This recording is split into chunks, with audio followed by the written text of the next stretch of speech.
Que le Seigneur soit loué pour ce moment favorable. Vous êtes innombrés dans vos maisons respectives et nous voulons par cette émission encore apporter une petite lumière à ce qui concerne toujours la notion sur Jésus-Christ voilé ou révélé dans les Saintes Écritures.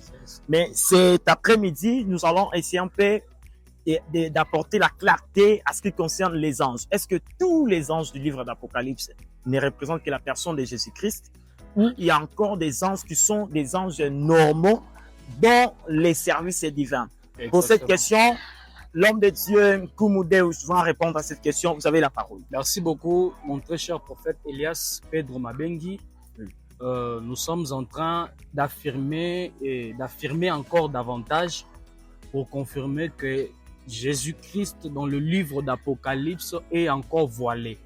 On doit révéler le Seigneur Jésus-Christ dans le livre d'Apocalypse. Pourquoi nous disons cela? Parce que le livre d'Apocalypse n'a fait que répéter le langage de Dieu dans la loi, les prophètes et les psaumes. Amen. Il n'y a rien de nouveau qui est dans le livre d'Apocalypse qui n'est pas dans la loi, les prophètes et les psaumes. Non. C'est pourquoi nous allons apporter la lumière par la grâce de Dieu. Mais il y a un élément que j'aimerais marteler. Oui. Nous devons comprendre que Jésus-Christ dans le livre d'Apocalypse, il est révélé aussi où il s'est vu comme un ange.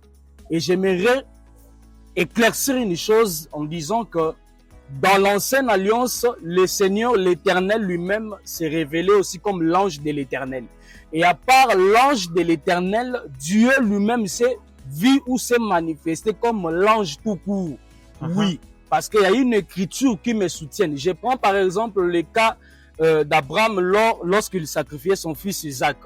La Bible dit, Abraham, quand il voulait mettre le paix sur son fils, une voix appela Abraham, c'était l'ange de l'Éternel, je précise. L'ange a dit, Abraham, garde-toi de faire ce que tu veux faire sur ton fils, car je sais maintenant que tu crains Dieu et que tu ne m'as pas refusé ton unique. Il dit, tu crains Dieu et que tu ne m'as pas, c'est-à-dire le Dieu dont l'ange parle, c'était en réalité lui-même. Et je souligne aussi en disant qu'à part l'expression l'ange de l'Éternel dans l'ancienne alliance, Dieu s'est vu aussi comme l'ange tout court.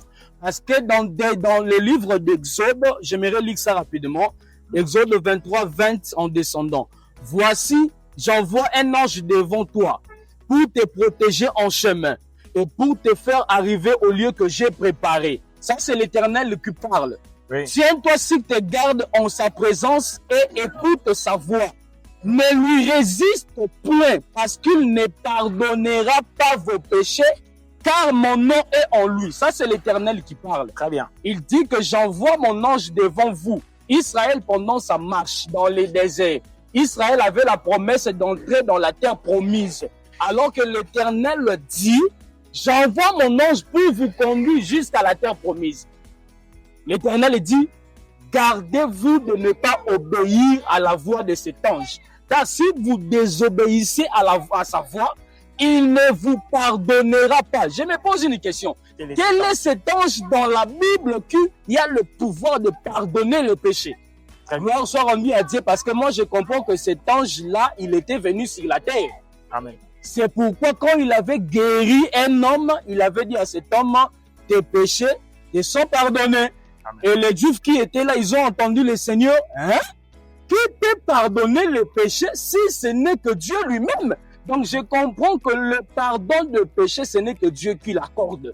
Nous devons le comprendre. Donc à part l'expression l'ange de l'Éternel, nous pouvons aussi voir Dieu se manifester comme l'ange tout court. C'est ce que nous apportons par la grâce de Dieu. Et je souligne déjà pour vous dire simplement, dans le livre d'Apocalypse, tous les anges ne sont pas Jésus-Christ. Non. Amen. Tous les anges ne sont pas Jésus-Christ.